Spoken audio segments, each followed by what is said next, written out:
예배와 찬양을 기뻐 받으시고 복을 주실 줄 믿습니다. 여러분, 오늘 우리가 사무엘하 22장 말씀을 통해서 우리 하나님 주시는 말씀 받고자 하는데, 오늘 본문은 여러분 잘 아시는 것처럼 우리가 지난 주간에 큐티집으로 묵상했던, 매일 성경을 통해서 묵상했던 그 말씀 중에 한 본문이지요. 그래서 우리가 오늘 말씀을 가지고 우리가 다윗처럼 찬양할 수 있을까 하는 제목으로 하나님 주시는 은혜를 받고자 합니다. 여러분 잘 아시는 것처럼 다윗과 찬양은 뗄래야 뗄 수 없는 관계에 있다, 이렇게 말씀을 드릴 수 있습니다. 다윗하면 찬양이고 찬양하면 성경 인물 중에 다윗이다, 이렇게 연결이 지어질 것입니다. 다윗은 어렸을 때부터 하나님께 찬양 드리기를 좋아했고, 찬양 드리기를 좋아했을 뿐만 아니고 어렸을 때부터 이 수금, 악기, 이 수금 잘 타기로 유명해서 사울 왕에게 뽑히기도 한 사람이 바로 다윗이었습니다. 또한 오늘 본문 다음 장인 사무엘하 23장에서는 다윗이 자기를 이렇게 소개합니다. 우리 한번 말씀을 23장 1절 말씀 한번 읽어보겠습니다. 시작. 이는 다윗의 마지막 말이라. 이새의 아들 다윗이 말하며 높이 세워진 자, 야곱의 하나님께로부터 기름 부음을 받은 자, 이스라엘의 노래 잘하는 자가 말하노라. 아멘. 다윗이 자기를 어떻게 소개해요? 이스라엘의 노래 잘하는 자가 말한다. 저 노래는 어떤 노래일까요? 찬양이겠죠, 그죠? 무슨 대종가요가 아니겠죠? 그렇습니다. 다윗은 찬양하기를 좋아할 뿐더러 찬양을 매우 잘하기도 한 사람이었다라고 하는 것입니다.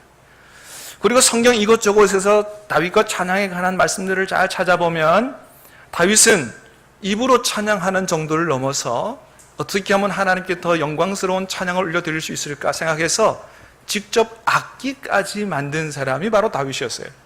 그래서 성경에서 어떤 말씀으로 나오냐 하면, 이 다윗이 만들어서 찬양한 악기를 다윗의 악기 내지는 여호와의 악기, 그래서 다윗이 직접 만들기도 했고 또 시키기도 했겠습니다만은, 하여튼 다윗이 악기까지 만들어서 하나님을 찬양한 이런 사람이었고, 또 그뿐만 아니고 이 레위인들을 통해서 찬양대도 조직을 하고, 아삽이라든지 헤만이라든지 여두둔이라고 하든지 이런 전문적인 음악인들로 날마다 하나님 앞에서 찬양을 올려드리도록, 하여튼 하나님의 전에서 찬양이 끊기지 않도록 이렇게 규례를 만든 사람이 바로 다윗이라는 사람입니다. 여러분, 그렇습니다. 이렇게 다윗은 일생 동안 무엇보다도 찬양하기를 좋아했고, 찬양을 통해서 하나님 앞에 영광을 올려드린 사람이 바로 다윗이다라고 하는 거죠.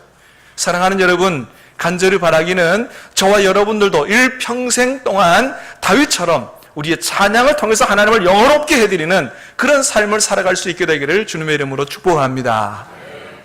하나님이 우리의 찬양을 얼마나 기뻐 받으시는지. 여러분, 찬양에는 그뿐만 아니고 놀라운 하나님의 축복을 담아 놓으셨죠. 여러분, 찬양에 어떤 축복들이 있어요? 제일 먼저는 하나님을 영화롭게 해드리는 축복이 찬양 속에 있는 줄로 믿습니다. 사랑하는 여러분, 우리가 하나님께로부터 받는 것도 축복이지만 하나님 앞에 영광을 돌리는 것은, 그렇게 우리가 하나님 앞에 영광을 돌릴 수 있는 삶을 사는 것은 하나님 우리에게 주신 복 중에 가장 큰 복인 줄로 믿습니다. 우리가 찬양을 잘 하지 못해도, 여러분 사실 우리가 찬양을 아무리 잘해도 하늘의 천군 천사의 찬양만 하겠어요? 그런데 참으로 놀랍게도 하나님은 우리의 부족한 그 찬양을 하나님이 너무나 기뻐 받으신다는 거예요. 믿으시기를 바랍니다. 하나님께서 우리의 찬양을 얼마나 중요하게 생각을 하시냐 하면, 성경에서 이렇게 기록이 되어 있어요. 우리 이사야 43장 말씀을 한번 읽어봅니다. 시작. 이 백성은 내가 나를 위하여 지었나니 나를 찬송하게 하려 함이니라. 아멘. 하나님이 우리를 만드신 이유 중에 하나가 뭐라고요? 목적이 하나님을 찬송하도록. 뭐 천사보다 더 찬송을 잘하는 사람의 찬송만 받으신다는 게 아니에요. 부족한 찬양이라도 우리를 통해서 찬양을 받으시기 위해서 우리의 찬양을 그렇게 귀하게 여기시고 그렇게 중요하게 생각하신다라고 하는 사실을 말씀을 통해서 보게 되죠. 신약 성경 에베소서에서도 이런 말씀을 하고 있습니다. 시작. 그 기쁘신 뜻대로 우리를 예정하사 예수 그리스도로 말미암아 자기의 아들들이 되게 하셨으니 이는 그가 사랑하시는 자 안에서 우리에게 거저 주시는 바 그 은혜의 영광을 찬송하게 하려는 것이라. 아멘. 에베소서 1장 말씀에는 하나님이 우리를 구원하신 세 가지 목적이 나타나 있어요. 그 중에 하나가 뭐냐? 우리로 예수님 안에서 찬양하도록 하기 위해서 우리를 예수님 안에서 구원하셨다라고 하는 것입니다. 그러므로 사랑하는 여러분, 일평생 하나님을 찬양하며 우리를 구원하신 목적대로 살아갈 수 있게 되기를 다시 한번 주님의 이름으로 축원합니다. 그래서 히브리서 13장에 이런 말씀을 하세요. 시작. 그러므로 우리는 예수로 말미암아 항상 찬송의 제사를 하나님께 드리자. 이는 그 이름을 증언하는 입술의 열매니라. 아멘. 우리가 예수님으로 말미암아 찬송을 하는 것은 뭐라고요? 그 이름을 증거하는 입술의 열매다. 그러니까 우리가 찬양을 하게 되면 이 찬송을 통해서 하나님의 이름을 영화롭게 해드리는 것만이 아니고 우리가 이 찬양을 통해서 예수님의 이름을 증거하는 전도의 그런 성격도 그 속에 들어가 있다. 사랑하는 여러분, 하나님을 영화롭게 하고 예수님의 이름을 증거하는 이 일, 이런 일들을 잘 하고 사는 것, 우리 크리스찬으로서 하나님께 받은 복 중에 가장 큰 복이 바로 이런 복인 줄로 믿습니다. 찬양을 통해서 하나님을 영화롭게 하고 예수님의 이름을 증거하고 사는 저와 여러분 될 수 있게 되기를 다시 한번 주님의 이름으로 축복합니다. 그래요. 두 번째, 찬송하면 어떤 복을 받게 되느냐? 그 사람 가운데 하나님의 임재하심을 경험하는, 느끼는 그런 축복을 경험하게 된다. 잘하는 말씀이죠. 시편 22편 3절입니다. 시작. 이스라엘의 찬송 중에 계시는 주여 주는 거룩하시니라. 아멘. 하나님이 어디 가운데 임재하신다고요? 찬송 중에 임재하신다. 여러분, 그래서 우리가 정말로 진심으로 우리의 마음을 열어서 정성을 다해 하나님을 찬양하며 노래하면 우리의 영혼의 창이 하나님을 향하여 활짝 열리는 것을 느끼게 되고 그리로부터 하나님의 임재가 우리 가운데 임하게 되는 그런 것들을 우리가 느낄 때가 얼마나 많아요. 우리 매일 성경으로 말씀 묵상할 때마다 정말로 소리를 내서, 새벽에 소리 내서 찬양하지 못해도 마음으로 진심으로 찬양하면 하나님을 향하여 우리의 창이 활짝 열리게 되고 하나님의 임재하심을 느끼게 되는데, 사랑하는 여러분, 하나님이 임재하시는 곳에 온갖 좋은 것이 다 따라오게 될 줄로 믿습니다. 감동과 치유와 축복이 하나님 임재하시는 곳에 하나님의 축복이 나타나게 되는 것이죠. 그렇습니다. 세 번째, 찬송하면 마귀가 떠나가게 될 줄로 믿습니다. 그래서 여러분, 사울 왕이 악령에 시달릴 때 누구를 불렀어요? 다윗을 불러서 찬양하게 할 때, 다윗이 찬양을 부를 때 어떻게 했다고요? 사울에게 붙었던 마귀가 떠나가게 되더라. 할렐루야. 사랑하는 여러분, 오늘도 우리가 주님의 이름을 높이며 찬양하게 될 때 우리를 무너뜨리기 위해서 우리에게 다가오는 모든 악한 마귀, 악령들이 다 주님의 이름으로 떠나가게 될 줄로 믿습니다. 찬양할 때 모든 악한 생각들이, 하나님을 예배할 때 모든 악령들이 다 떠나가게 된다고 하는 거예요. 그래서 찬양이 복이요, 예배가 생명이다. 한번 따라 하겠습니다. 찬양이 복이요, 예배가 생명이다. 사랑하는 여러분, 예배가 생명인 줄로 믿으시길 바랍니다. 이 예배를 생명같이 여기고 생명같이 여기면서 예배를 드리십시오. 반드시 하나님께서 여러분에게 생명의 복을 주실 줄로 믿습니다. 그러므로 우리가 찬양하며 하나님께 예배를 제대로 잘 드리게 되면 하늘로부터 하늘문이 열려지고 하늘로부터 하나님이 쏟아부어 주시는 기쁨과 평강이 우리의 마음속에, 영혼 속에 충만하게 차고 넘치는 것입니다. 여러분의 영혼이 달라지면 여러분, 우리가 새 소망을 가지고 살게 될 줄로 믿습니다. 주님 주시는 새 힘을 받으면 영혼이 살면 살게 되는 거잖아요. 오늘도 하나님 앞에 진정한 찬양의 제사로 예배하는 여러분들에게 하나님이 세상에서 맛볼 수 없는 하늘의 놀라운 기쁨과 평강을 충만하게, 이 대지 위에 부어주신 이 단비처럼 충만하게 부어주시기를 다시 한번 주님의 이름으로 축원합니다. 그렇습니다. 그래요. 여러분, 우리가 오늘 본문에서도 다윗이 하나님 앞에 드린 너무나 아름다운 찬양의 제사를 다시 한번 보게 되는데, 다시 한번 여러분, 우리가 찬양, 이 다윗의 마음을 생각하면서 한번 이 말씀을 다시 한번 읽어보도록 하겠습니다. 1절로 3절까지. 자, 시작.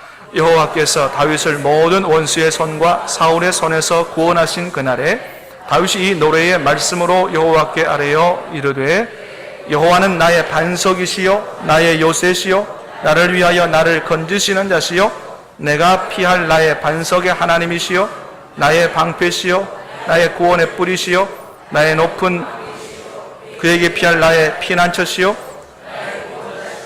나를 폭력에서 구원하셨도다. 아멘. 여러분, 이렇게 찬양하는 다윗의 마음이 좀 느껴지십니까? 여러분, 오늘 본문에 나타난 다윗의 찬양의 특징이 있다면 어떤 걸까요? 첫 번째는 전부 다윗이 그 하나님을 노래하고 찬양하면서 나의 반석이요 나의 방패시요 나의 구원의 뿌리시요, 다 나의라는 말이 다 들어가 있어요. 나의 하나님, 나의 하나님. 다시 말하면 오늘 본문의 찬양의 고백은 자기의 신앙 고백으로 드린 거죠. 남이 간증하는 하나님에 대해서 듣고 찬양한 게 아니고 직접 자신의 인생 속에, 자신의 삶 속에서 살아계신 하나님을 경험하고 나서 드린 찬양의 제사가 바로 오늘 본문의 찬양이죠. 나의 하나님, 나의 하나님. 그래서 이 다윗의 찬양은 단순 입에 발린 찬양이 아니라 가슴에서 터져 나오는 그 감격으로 드린 찬양이라는 거예요. 여러분, 우리가 오늘 말씀 1절, 2절, 3절 읽어봤습니다만은 여러분 이거 외워서 하라 그래도 못할 거예요. 그죠? 다 비슷비슷해가지고 이거 뭐 어떻게 외워서 하겠어요? 근데 다윗은 자기 인생에서 경험한 하나님, 자신을 모든 환난에서 구원하신 하나님 너무 감사해서 이 가슴에서 터져나오는 감격으로 멈출 수 없는 마음으로 나의 요새, 나의 방패, 나의 구원의 뿔, 자기가 드릴 수 있는 최고의 찬사를 다 엮어서 정말로 가슴에서 터져나오는 기쁨으로 하나님 앞에 찬양하고 노래한 이 찬양이 바로 오늘 본문의 찬양이라고 하는 거죠. 여러분, 오늘 사무엘하 22장의 이 말씀이 성경에 한 번 더 똑같이 나옵니다. 어디에 나오느냐? 시편 18편에 나옵니다. 읽어보면 글자 몇 글자만 틀리고 거의 똑같이 나옵니다. 그런 생각을 해봅니다. 하나님께서 이 다윗의 찬양을 얼마나 기뻐하셨으면 성경에 똑같이 한 번 더 기록하게 하셨을까? 얼마나 기뻐하셨으면.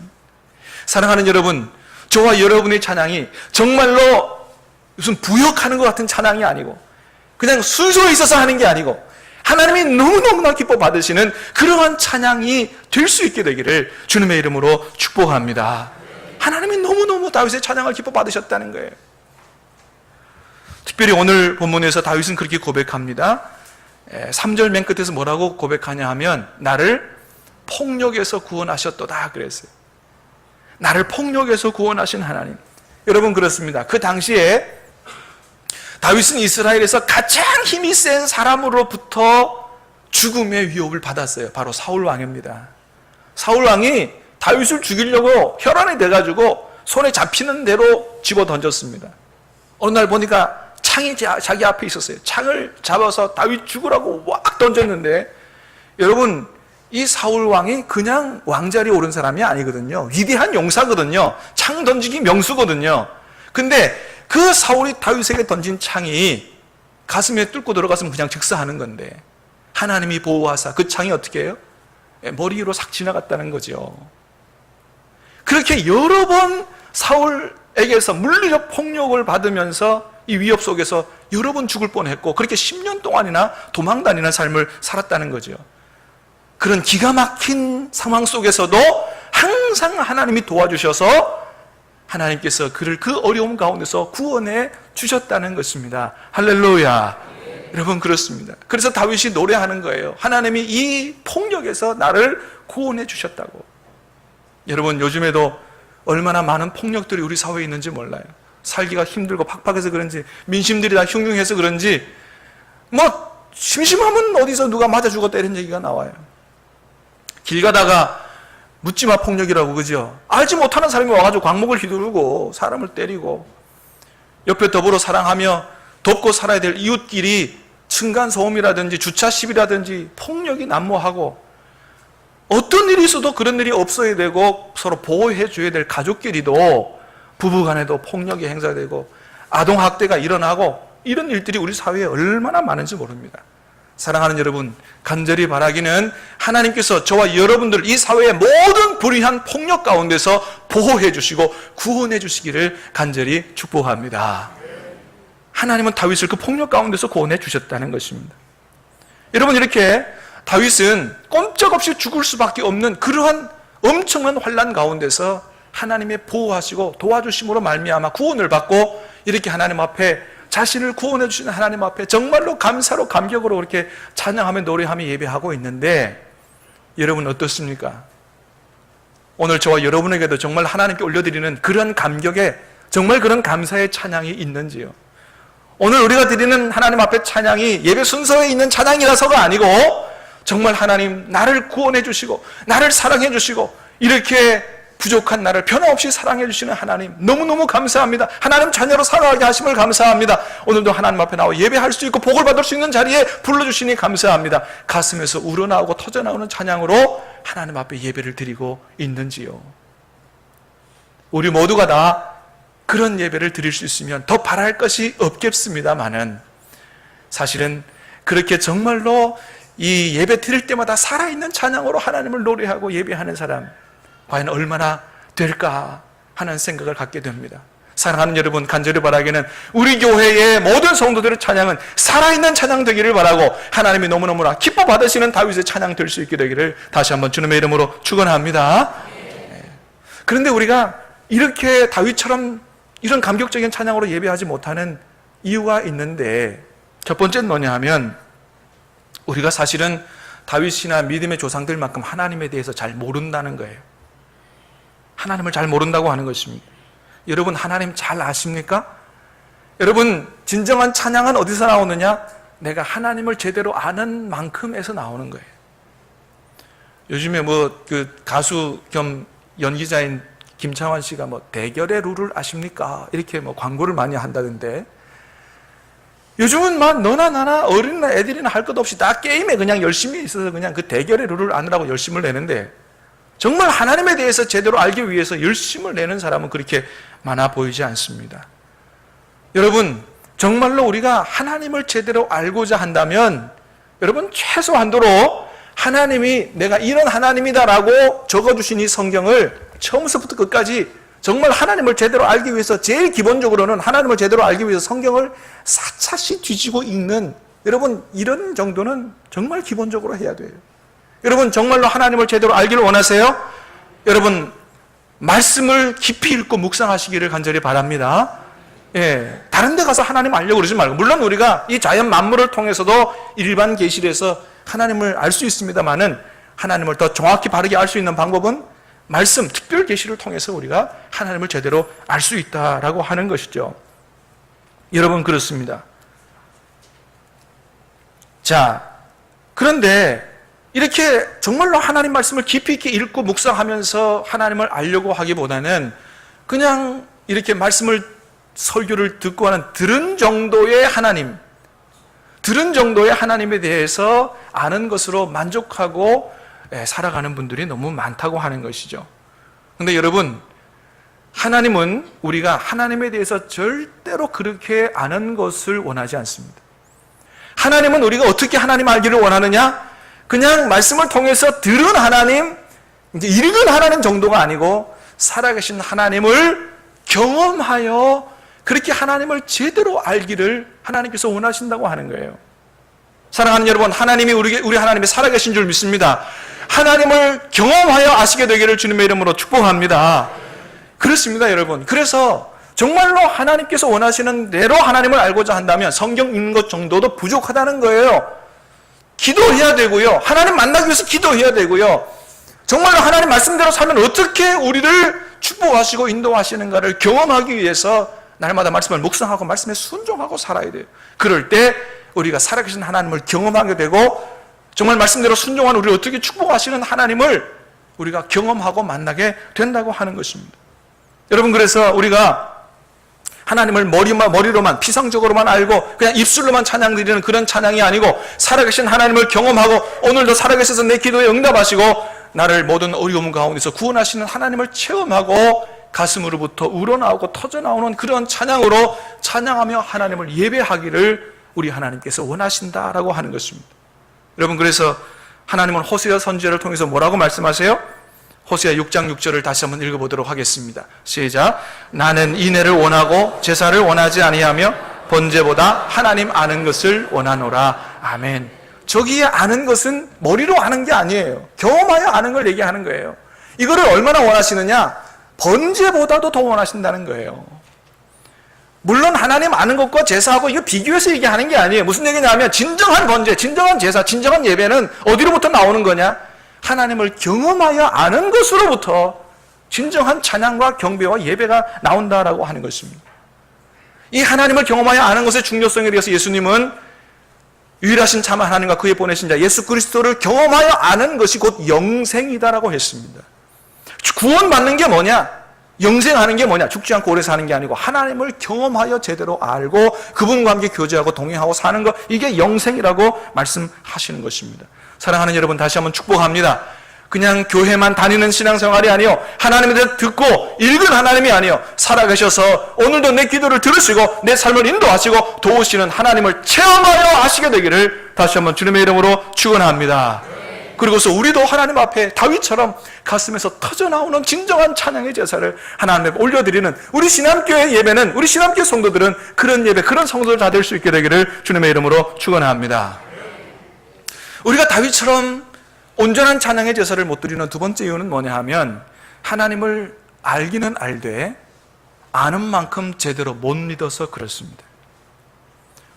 여러분, 아는 것보다 믿는 게 더 중요합니다. 여러분, 아는 것이 믿음으로 연결되기를 축복합니다. 예수님은 요한복음 11장에서 아는 것보다 믿는 게 중요하다라는 말씀을 아주 강조하여 말씀하십니다. 마르다와 마리아의 오빠 나사로가 죽었다는 소식을 듣고 예수님께서 그 집을 신방하셨습니다. 마리아의 집에 도착했을 때 언니 마르다가 예수님 보고 그런 얘기를 합니다. 그런 말씀을 드립니다. 예수님이 이 집에 계셨다면 내 오빠가 죽지 않았을 거예요. 그러나 지금이라도 예수님께서 하나님 아버지께 기도하면 하나님께서 우리 오빠를 살려주실 줄로 내가 압니다. 그랬더니 예수님께서 무슨 말씀을 하셨어요? 나는 부활이요 생명이니 무릇 살아서 나를 믿는 자는 죽지 아니할 것이요. 예. 살아서, 그죠? 예. 나를 믿는 자는 죽어도 살겠고 나를 살아서 믿는 자는 영원히 죽지 아니할 것이라고, 그걸 믿느냐고 그렇게 말씀을 하셨습니다. 정말로 죽은 오빠가 다시 살아날 것을 네가 믿느냐고 그렇게 말씀을 하셨어요. 근데 여러분, 마르다가 믿었어요, 못 믿었어요? 처음에는 믿는다 그랬죠. 믿는다 그랬는데 나중에 무덤 앞에 가니까 뭐라 그래요? 아이고, 예수님 죽은 지 나흘이나 돼서 썩는 냄새가 납니다. 믿는다고 했지만 실제로는 잘 못 믿는 것이 바로 마르다의 믿음이었죠. 여러분, 그때 예수님은 다시 한번 말씀합니다. 내 말을 믿으면 하나님의 영광을 본다고 하지 않았느냐. 믿으면 하나님의 영광을 본다고 하지 않았느냐. 그랬더니 뭐라 그래요? 믿겠습니다. 그래서 오빠를 살려주시는 놀라운 기적을 하나님, 예수님께서 행해 주신 것이죠. 여러분, 그렇습니다. 여러분, 오늘 우리들의 신앙생활 속에서 이런 위대한 기적의 역사가 어디로부터 오는 거예요? 사랑하는 여러분, 믿음으로부터 기적의 역사가 나타나는 줄로 믿으시기를 바랍니다. 하나님께서 놀라운 기적의 역사를 보여주실 때 하나님이 필요로 하시는 게 뭐예요? 정말 네가 나를 믿느냐, 내가 그런 일을 행할 줄로 믿느냐는 믿음을 우리에게 요구하신다는 거예요. 예수님께서 말씀하십니다. 제발 예수님, 내 귀신 들린 아들을 살려달라고 얘기할 때 예수님 말씀하십니다. 할 수 있거든이 무슨 말이냐. 믿는 자에게는 능치 못할 일이 없다고 말씀하시고, 또 딸이 죽어서 슬퍼하는 회당장 야이로에게 두려워하고 믿기만 하라. 두려워하지 말고 믿기만 하라. 내가 너의 딸을 살릴 것이라고 그렇게 예수님께서 말씀하신 것입니다. 사랑하는 여러분, 이 땅에서 수많은 놀라운 기적을 행하신 그 주님께서 오늘도 우리가 동일한 믿음으로, 정말 온전한 믿음으로 나아갈 때 주님께서 우리의 믿음을 보시고 우리의 인생 가운데서도 놀라운 기적의 역사를 베풀어 주시는 줄로 믿는 저와 여러분 될 수 있게 되기를 주님의 이름으로 축원합니다. 우리의 주변 가운데서 살아계신 하나님의 기적의 역사를 체험하는 일들이 얼마나 많습니까? 한 300여 년 전에 나폴레옹 시절에 있었던 일이라고 합니다. 나폴레옹 군대가 산을 넘어서 자신의 집으로 쳐들어와서 자신의 아이들, 가족들을 해할까 봐 두려워 떨고 있었던 어떤 한 크리스찬 여인이 두려움 가운데서도 주님 앞에 기도했다 그래요. 살아계신 하나님, 제발 우리 집을 장벽으로 둘러주셔서 저 군대가 우리 집을 발견하지 못하고 지나갈 수 있도록 도와주세요.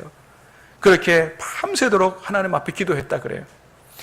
그날따라 왠지 눈보라가 얼마나 세게 몰아치는지 아이들은 뭐 군대는 둘째치고 눈보라 때문에 잠을 못 잘 정도로 그렇게 눈보라가 세게 힘으로 쳤다 그래요. 그래서 그 밤이 다 지나고 아침이 밝았습니다. 나중에 알고 봤더니 나폴레옹 군대가 그날 밤에 몰아친 이 눈보라 때문에 그 집을 발견하지 못하고 그냥 지나갔다는 것입니다. 할렐루야. 여러분, 하나님께서 그 어머니의, 그 크리스찬 어머니의 기도를 들어 응답해 주신 줄로 믿습니다. 아무도 생각하지 못하는 눈보라의 기적의 역사로 그 가정을 지켜 주신 것이죠. 여러분, 이런 얘기가 얼마나 많아요. 예전에도 한번 말씀을 드렸습니다마는 기도에 관한 책 중에 아주 고전으로 읽혀지는 책이 하나 있는데, 그건 뭐냐 하면 기도로 세계를 움직이라. 기도로 세계를 움직이라. 이 웨슬리 듀엘 목사님이 지은 책인데, 여기 보면 아주 유명한 간증이 있습니다. 1960년대 케냐의 마우마우 폭동이라고, 자기들을 식민 지배했던 영국에 대항해서 일어난 폭동이 바로 마우마우 폭동인데, 자기들을 식민 통치하고 있는 영국 사람들, 이 서양 사람들, 이 케냐 사람들이 너무 미워해서 선교사들까지도 막 무참하게 살해하는 이런 일들이 아주 비일비재하게 있었던 이 폭동이 바로 마우마우 폭동이었다 그래요. 그때 마침 미국인 선교사 그 매트 히겐스 부부가 그 케냐에서 사역을 했는데, 어디 이제 일을 갔다가 그 마우마우 지역을 지나가면서 나이로비로 돌아오는데 차가 고장이 난 거예요. 꼼짝없이 밤새 그 마우마우 지역 근처에서 지나게 됐는데, 이렇게 케냐 사람들이 성이 나서 이 선교사 부부도 죽이는 이런 때에 얼마나 두렵겠어요. 그런 사람들이 자기 지척에 있는데 두려워하면서 기도하면서 그 차 안에서 밤을 지샜는데, 다행히 아무런 사고가 일어나지 않고 다음날 날이 밝아서 집으로 돌아오게 됐다는 거예요. 며칠 후에 휴가를 받아가지고 이제 고향이 미국으로 돌아갔는데, 미국에 있었던 자기 친구가 찾아와서 그런 얘기를 묻더랍니다. 얼마 전에 좀 이렇게 별로 어려운 일이 없었냐고, 그렇게 묻더랍니다. 그때 가만히 든 생각이 뭐냐 하면, 휴가를 떠나기 전에 그 지역 교회의 목사님 중에 한 분이 찾아와가지고 케냐 사람 중에 어떤 한 사람이 자기 친구 3명 데리고 당신네 가족 부부를 죽이려고 차에 찾아갔었다라고 하는 얘기를 들은 게 기억이 났어요. 그런 위험한 상황이 있었지. 근데 왜 그러냐고 물으니까, 왠지 당신을 위해서, 당신 가족을 위해서 기도해야 된다는 강한 이 부담감을 느끼게 되어서 잠자다 일어나가지고 내 친구들 16명을 불러서 함께 당신의 가족을 위해서 밤새도록 기도했다고. 밤새도록 기도했다고. 그런데 그 지역교회 한 목사님이 얘기하기를, 그 케냐 사람 3사람이 친구와 함께 찾아가서 히겐스 선교사 가족을 죽이려고 했는데, 어떤 장정들 16명이 칼을 들고 무장하고 서 있어서 거기 찾아가서 꼼짝 못하고 다시 돌아오게 됐다. 이런 얘기를 듣게 됐다고 하는 것입니다. 여러분, 무슨 얘기예요? 이 히겐스 선교사 부부를 위해서 중보기도 했던 이 16명의 사람들을 마치 수호천사처럼 사용하셔서 이 폭동을 일으킨 사람들이 이 히겐스 선교사 부부를 해치지 못하도록 그렇게 하나님께서 막아주신 것이지요. 사랑하는 여러분, 오늘도 하나님께서 우리의 기도를 들으시고 우리가 당하는 어떤 어려움 가운데서도 우리를 지켜주시고 구원해 주시는 줄로 믿으시기를 바랍니다. 이런 일이 오늘도 우리 삶 가운데 그대로 일어날 수 있다는 것이죠. 여러분, 오늘 말씀에서 다윗도 자기가 이런 모든 환난에서 구원받은 것은 바로 이런 자신의 믿음의 기도 때문에 하나님께 구원받았다라고 고백하고 있는 걸 보게 됩니다. 4절 말씀을 한번 같이 읽어보도록 하겠습니다. 4절 시작. 내가 찬송받으실 여호와께 아뢰리니 내 원수들에게서 구원을 받으리로다. 아멘. 다윗이 제일 먼저 고백했던 것은 내가 하나님께 기도할 때 하나님이 나를 원수들의 손에서 구원해 주실 것을 분명히 믿었습니다. 이 믿음이 다윗에게 있었어요. 그리고 믿음대로 기도했습니다. 7절 말씀입니다. 7절 시작. 내가 환난 중에서 여호와께 아뢰며 나의 하나님께 아뢰었더니 그가 그의 성전에서 내 소리를 들으시며 나의 부르짖음이 그의 귀에 들렸도다. 아멘. 믿음으로 기도했을 때 하나님이 자신의 기도를 들어주셨다는 거예요. 여러분, 그때 이렇게 기도할 때 다윗이 어느 정도 큰 어려움을 당하고 있었느냐? 5절 말씀입니다. 5절 시작. 사망의 물결이 나를 애우고 불의의 창수가 나를 두렵게 하였으며. 6절입니다. 시작. 수월의 줄이 나를 두르고 사망의 올무가 내게 이르렀도다. 아멘. 사망의 물결이, 불의의 창수가 자기를 집어삼키는 정도와 같은 어려움이다. 다시 말하면 여러분, 쓰나미 같은 거죠. 여러분 쓰나미 보셔서 알지만 여러분 이런 쓰나미가 밀려오면 어떻게 됩니까? 10중 8구는 죽는 거죠. 그래서 이건 완전히 사망의 물결이요, 사망의 올무가 나를 붙잡고 있는 것과 같은, 정말로 죽기 일보 직전까지 가는 그러한 엄청난 어려운 상황이었다는 것이죠. 여러분 의사 선생님들도 얘기 들어보면 살만한 사람을 살리는 거지 죽을 수밖에 없는 사람은 아무리 명이라도 못 살린다, 그런 얘기를 합니다. 아무리 뛰어난 의술을 가지고 있는 명이라 하더라도 잠깐 살 수 있는 사람의 이 생명을 연장하는 거지 죽을 사람 살릴 수는 없다고 하는 것입니다. 이런 어려움이 다윗에게 있었다는 거예요. 그러나 사람은 살리지 못한다고 할지라도 이런 상황에서도 누구는 살리실 수 있다? 하나님은 살리실 수 있다. 할렐루야. 그렇습니다.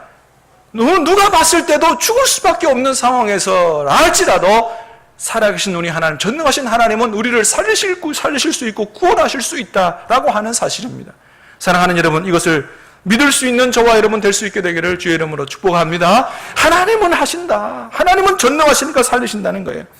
다윗이 그렇게 하나님을 믿었습니다. 그래서 기도했습니다. 그랬더니 어떤 결과가 나타났습니까? 8절 9절 말씀을 읽겠습니다. 8절 9절입니다. 시작. 이에 땅이 진동하고 떨며 하늘의 기초가 요동하고 흔들렸으니 그의 진노로 말미암음이로다. 그의 코에서 연기가 오르고 입에서 불이 나와 사름이여 그 불에 숯이 피었도다. 아멘. 불의한 세력으로 자신을 죽이려고 달려드는 모든 악한 세력을 하나님이 심판하셨다는 거예요. 그 다음에 17절에서 이렇게 얘기합니다. 17절 말씀이에요. 시작. 그가 위에서 손을 내미사 나를 붙드시며 많은 물에서 나를 건지셨도다. 아멘. 사랑하는 여러분, 오늘도 하나님께서 여러분의 기도를 들으시고 여러분의 손을 붙잡아 주시는 줄로 믿습니다. 하나님의 손을 붙드시고 일어날 수 있게 되기를 주의 이름으로 축복합니다. 그 다음에 19절 말씀입니다. 19절 시작. 그들이 나의 재앙의 날에 내게 이르렀으나 여호와께서 나의 의지가 되셨도다. 아멘. 하나님이 여러분의 의지가 되어주시는 줄로 믿습니다. 하나님이 우리의 방패가 의지가 되어주신다는 거죠. 그런 정도뿐만 아니고 하나님이 넓은 곳으로 인도해 주셨다. 20절 말씀입니다. 시작. 나를 또 넓은 곳으로 인도하시고 나를 기뻐하심으로 구원하셨도다. 아멘. 그래서 이 다윗의 기도를 들으시고 모든 환난 가운데서 구원받게 된 이후에 하나님이 다윗을 어디로? 왕궁으로 인도해 주시고 이스라엘 왕으로 하나님의 축복을 받아 그렇게 살아갈 수 있도록 하나님께서 복을 내려 주셨다는 거예요. 사랑하는 여러분, 이 하나님이 저와 여러분의 하나님이신 줄로 믿습니다. 믿음이 살 길인 줄로 믿습니다. 기도가 살 길인 줄로 믿습니다. 여러분, 그러므로 어떠한 어려움을 당하든지 불안하고 걱정하고 절망하지 마시고 살아계신 하나님, 다윗을 도우신 이 하나님이 내 하나님이라는 사실을 믿고 다윗 같은 믿음으로 나가 기도함으로 말미암아 살아계신 하나님의 구원을 체험하고 저와 여러분들도 다윗처럼 가슴에서 터져나오는 찬양으로, 우러져 나오는 찬양으로 하나님을 예배하고 간증하며 노래하며 전도할 수 있게 되기를 예수님의 이름으로 축복합니다. 우리 같이 찬양 드리고 같이 기도하도록 하겠습니다. 나의 힘이 되신 여호와여, 내가 주님